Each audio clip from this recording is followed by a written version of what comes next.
মানুষ বড়ই স্বার্থপর রে, বড়ই স্বার্থপর।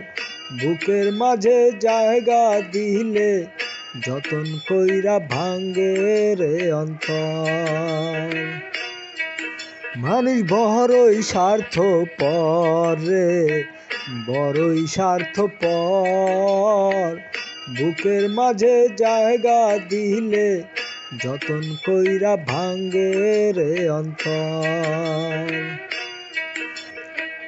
অচেনা এক জংলা পাখি যতন কইরা বুকে রাখছি, বুকের পাজর ভাঙ্গা সেজে সাজায়নের ঘর রে, সাজায়নের ঘর।